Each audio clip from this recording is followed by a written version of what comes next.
ሰላም ጋይስ እንዴት ናችሁ? ፈይሰል እባላለሁ። ዛሬ በዚህ ቪዲዮ ላይ ይዤላችሁ የመጣሁት ይሄ ብዙ ቦታ የምንሰማውን አይነት ከዜሮ ተነስተን ሚሊዮነር ሆነን ወይም ደግሞ በአመት ውስጥ እንደዚህ ያህል አገኘን ኢንካም ምናምን የሚሉስ አይነት የተጋነኑ ወሬዎችን ሳይሆን አክቹዋሊ ፕራክቲካሊ ከዜሮ ተነስተን ግን ደግሞ ስሩ ፕሮሰስ ስኪላችንን እያሳደግን ታይማችንን ሰተን እውቀታችንን ሰተን ቢያንስ ህይወታችንን የምንደግፍበት ወይም ደግሞ የገቢ አቅጣጫችንን የምናሰፋበትን የሆነን መንገድ ወይም ደግሞ ኦንላይን ቢዝነስ ነው የምነግራችሁ። ዛሬ በዚህ ቪዲዮ ላይ እነዚህ 5 የኦንላይን ቢዝነስ መንገዶች እኔ ራሱ ልጀምራቸው ያጠናኋቸው የሆኑ እና እንዲሁም ደግሞ ፕራክቲካሊ መተግበር የሚችሉ የተወሰነ ህይወታችንን የሚደግፉልን የሆኑ መንገዶች ነው። እስከ መጨረሻው አብራችሁን ቆዩ። በተለይ ደግሞ አምስተኛው ለአራቱ ወይም ደግሞ ለተቀሩት የኦንላይን ቢዝነስ መንገዶች ወሳኝና አንገብጋቢ ስለሆነ እስከ ቪዲዮ መጨረሻ ድረስ አብራችሁን ቆዩ። ቀደም ሲል እንዳልኳችሁ እኔ ራሱ እነዚህን ቢዝነሶች መስራት ፈልጋለሁ እንደ ጀማሪ ሆኜ ማለት ነው። ይሄን ግን ከእናንተ እንዲለየኝ የሚያደርገው ነገር ምንድን ነው? እነዚህን 5 ቢዝነሶች ላይ ጀስት ታይም ወስጄ ለማጥናት ወይም ደግሞ ነገራቶችን ኤክስፕሎር ለማድረግ መሞከሬ ብቻ ነው። ግን እናንተም እነዚህ ነገራቶች ከዜሮ ተነስታችሁ መራመድ ወይም ደግሞ መሄድ የምትችሉባቸው የሆኑ መንገዶች ናቸው። አሁን ሁላችንም እንደምናውቀው ዘመኑ የዲጂታል ዘመን መሆኑን ሁላችንም እናውቃለን አይደለ? ስልካችንን እና ኢንተርኔት ተጠቅመን ብቻ የተወሰነ ኢንካም ከሶሻል ሚዲያ መራቅ ስለማንችል ጀስት ያለንበትን የሶሻል ሚዲያ አካባቢ ግን ወደኛ እንዲጠቅም ወይም ደግሞ ለኛ ኢንካም ማምጫነት መጠቀም ግዴታ የሆነ ነገር ነው። ምክንያቱም ከዛ ነገር መራቅ የምንችልበት ታይም ላይ ስላልሆንን ማለት ነው። ብዙ ሰዎች የሚሳሳቱበት ነገር አለ። እሱ ምንድነው? ኦንላይን ቢዝነስ ሲባል የተለየ ካፒታል ትልቅ ላፕቶፕ ወይም ደግሞ የሚገርም የሆነ አይፎን ወይም ደግሞ ሳምሰንግ ስልኮችን መያዝ ይመስላቸዋል። ግን ነገሩ ይህ አይደለም። ኢንተርኔት መቀበል የሚችል ስልክ እጃችን ላይ እስካለ ድረስ ጊዜያችንን ስኪላችንን ሰተን ራሳችንን ዴቨሎፕ እያደረግን ኢንካም የምናመጣባቸውን መንገዶች ወይ አቅጣጫ መመልከት ነው። ከዜሮ ካፒታል መነሳት የምንጀምረው ነገር ነው ማለት ነው። ቪዲዮን እስከ መጨረሻ ማየታችሁን እንዳትረሱ። ምክንያቱም የመጨረሻውና 5ኛው ስኪል ለተቀሩት አራቶቹ ወሳኝ ግብአት ስለሆነ ማለት ነው። እኔ ራሱ አሁን ትኩረቴን ሰጥቼ የተለማመድኩኝ ወይም ደግሞ እየሰራሁበት ያለው የ5ኛውን የቢዝነስ አይዲያ ነው። ከዛ በፊት ግን እንደ ጀማሪ እንድትገቡባቸው የማልፈልግባቸው በጣም ታዋቂ የሆኑ ግን ደግሞ ስራ የሚሰራባቸው ግን በጣም ሪስክ ያለባቸው የሆኑ ቢዝነሶችን እነግራችኋለሁ። እሱ ምንድን ነው? ፎሬክስ የሚባለው ነገር ማለት ነው። እውቀቱ ሳይኖራችሁ ወይም ደግሞ የሆነ ስኪል ሳይኖራችሁ እዛ እንደ ጀማሪ ብዙ ብር አገኛለሁ ብላችሁ ብራችሁ የምትበሉበትን ነገር ውስጥ እንድትገቡ በፍጹም አልመክራችሁም። ምክንያቱም አደጋው ከምናገኘው ነገር የከፋ ስለሆነ አትሊስት እንደ መጀመሪያ ስራ ማለት ነው።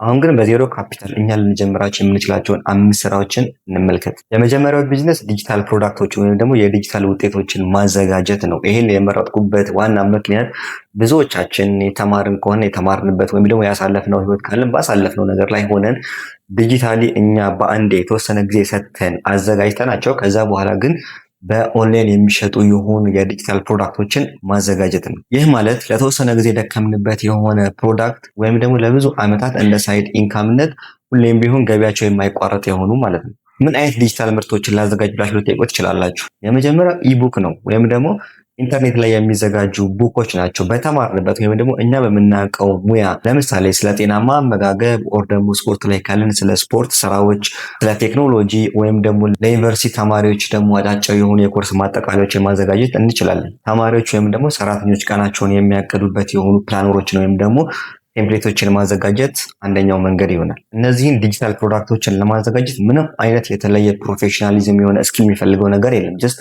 እኛ የምናውቀው ነገር ወይም ደግሞ የተማርነውን የሆነውን ነገር ጀነራላይዝ አድርገን የተወሰኑ ነገራቶችን ማዘጋጀት፣ ለዛ ደግሞ የሚረዱልን እንደ ካንቫ ወይም ደግሞ የተለያዩ የሆኑ አርቲፊሻል ኢንተለጀንሶችን በመጠቀም ማዘጋጀት እንችላለን። ኢንቨስትመንቱ ካፒታሉ ዜሮ ነው፣ የራሳችን እውቀት ነው። ግን አንድ የሆነ ኢንካም ማምጣት ከጀመረ ትንሽ ብርም ቢሆን ያ ነገር የሚደግመን ወይም ደግሞ የሚደግፈን ይሆናል። ሁለተኛው ደግሞ የራስ የሆነን የኦንላይን ሾፕ ወይም ደግሞ የኦንላይን ሱቅን መክፈት ነው። ብዙ ጀማሪዎች በዚህ መንገድ ብዙ ስኬቶችን እያገኙ እንደሆነ ይታወቃል። አሰራሩ በጣም ቀላል ነው።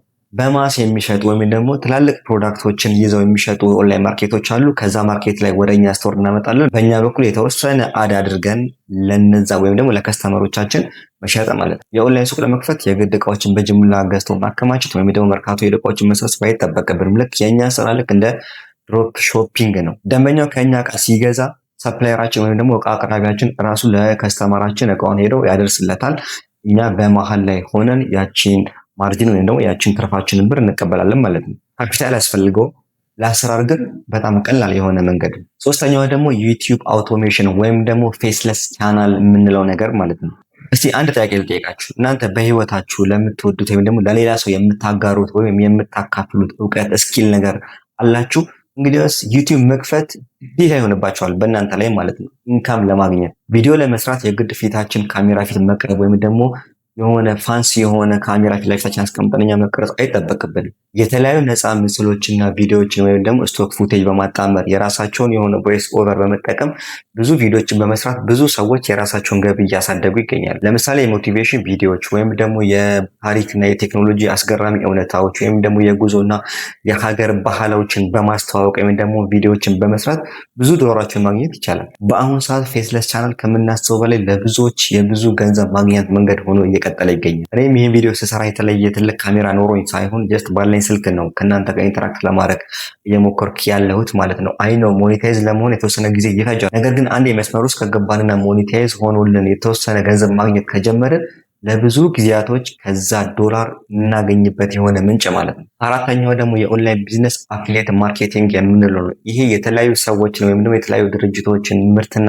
አገልግሎት በማስተዋወቅ ከሚገኘው ኢንካም ላይ የራሳችንን የሆነ ኮሚሽን ማግኘት ማለት ነው። ይህንን ቢዝነስ ከሌሎች የኦንላይን ቢዝነስ ወይም ደግሞ እኛ ካለን ቋሚ ስራ ጋር ጎን ለጎን ማስኬድ የምንችለው ነገር ነው። ለምሳሌ ዩቲዩብ ወይም ደግሞ የቴሌግራም ቻናል ካለን እዛ ላይ እኛ የምንጠቀማቸውን መተግበሪያዎች ወይም ደግሞ የተለያዩ ድርጅቶች ምርቶችን እዛ ላይ ሊንኩን በማስቀመጥ ሰው ያን ሲጠቀም እኛ ከዛ ላይ ኮሚሽን እናገኛለን ማለት ነው። ጀማሪ ከሆንን ይሄ በፍጥነት ገቢ ለማግኘት ትልቁና ዋናው መንገድ ስለሆነ ጀምሩትና ተጠቀሙበት። አምስተኛውና ዋናው ደግሞ ኮንተንት ክሬሽን ነው። ይሄ ቢዝነስ ሌሎችን የኦንላይን ቢዝነሶችን እንዲሁም ደግሞ ከኦንላይን ቢዝነስ ውጭ የሆኑ ሌሎች ቢዝነሶች ካሉን ያንን ቢዝነሳችንን ለማሳደግ ዋናውና ጠቃሚ የሆነው መንገድ ነው። የፈለገ ምርጥ ዲጂታል ፕሮዳክት ወይም ደግሞ አክቹዋል የሆኑ ፕሮዳክቶችን ብንይዝ ኦንላይን ሾፖች ቢኖሩን ሰዎች ካላዩ ሊገዙን አይችሉም። ስለዚህ እጃችን ላይ ያሉ ዩቲዩብ፣ ቲክታክ፣ ኢንስታግራም ላይ የተለያዩ ኮንተንት ወይም ደግሞ የተለያዩ ይዘቶችን በመፍጠር ጠቃሚ የሆኑ ሰዎች ላይ ተጽዕኖ አሳድረን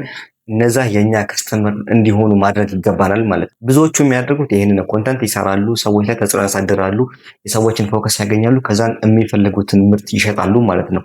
ልክ ይሄ ማንኛውም ዩቲዩብ ሲጀምር ወይም ደግሞ ማንኛውም ኮንተንት ክሬተር ሲጀምር የሚያደርገው የሆነ ነገር ነው አይደለም። ማህበራዊ ሚዲያ ማለት በዚህ ሰዓት የኛ ትልቁ ሴክሬት ወይም ደግሞ ትልቁ ሚስጥራዊ መሳሪያችን ማለት ማህበራዊ ሚዲያ እጃችን ላይ ያለው ነገር ነው። እኛን ከማጥፋት ይልቅ እኛን እንዲጠቅመን እንዲያደርገን መጠቀም መቻል አለብን። አሁን ላይ የሚያስፈልገን የተጋነነ ኢንፎርሜሽን ወይም ደግሞ የበዛ የሆነ የተለያዩ ነገራቶችን መሰብሰብ ሳይሆን ጀስት ሜንተር የሚያደርገንን የሆነ እኛ አይደል ብለን የምናስበውን ነገር ተከትለን ጀምረን እየተሳትን እየተነሳን እየወደቅን እያረምን መሄድ ብቻ ነው ማለት ነው። እንግዲህ እኔም ከዜሮ ተነስቼ ወደ ትልቅ ደረጃ የማደርገውን ጉዞ ጀምሬያለሁ። አብራችሁ እንድትጓዙ አብራችሁ እንድትቆዩ እፈልጋለሁ። አብሮ ለመጓዝ ደግሞ ላይክ አድርጉ፣ የተለያዩ ሰዎች ጋር እንዲደርስ ይረዳናል። እንዲሁም ደግሞ ሰብስክራይብ በማድረግ የቤተሰባችን አባል የሆኑ ቪዲዮን ከወደዳችሁት ለምትፈልጉት ሰው ሼር አድርጉለት። በሌላ ቪዲዮ በሌላ ምርጥ ርዕስ እስከምንገናኝ ድረስ ቻው።